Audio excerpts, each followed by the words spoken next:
এখনও পর্যন্ত জামাতের নিবন্ধন এবং আপনার প্রতীকের ব্যাপারে মাননীয় আদালতের কোনো অবজারভেশন আমরা পাইনি।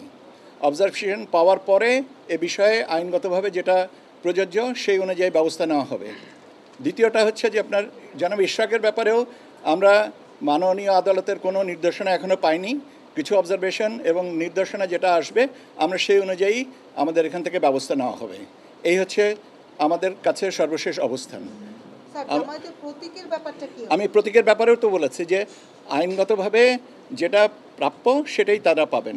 এখন প্রতীকের ব্যাপারে কি অবজারভেশন আছে বা তাদের নিবন্ধনের ব্যাপারে কি অবজারভেশন আছে সেগুলো আমি কোনো ডকুমেন্ট না থাকলে প্রাতিষ্ঠানিকভাবে আমার কোনো কিছু বলার সুযোগ থাকে না।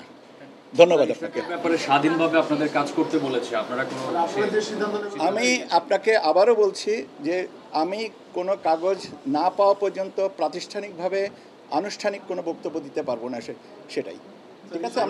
আমাদের অবজারভেশন আছে। আচ্ছা, অবজারভেশনটা তো থাকবে, অবজারভেশনটা তো কাগজটা পাওয়ার পরে অবজারভেশনটাও দিতে পারবো। এখন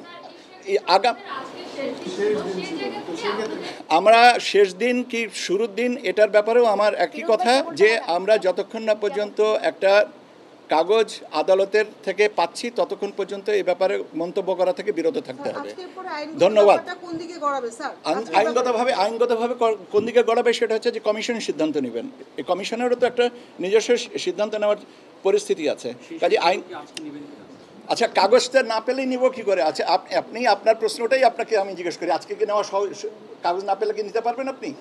তা আপনি নিজে মাথা নাড়ছেন নেওয়া যাবে না, আবার আপনি আমাকেই প্রশ্নটা করতেছেন। আপনাদেরকে অনেক ধন্যবাদ।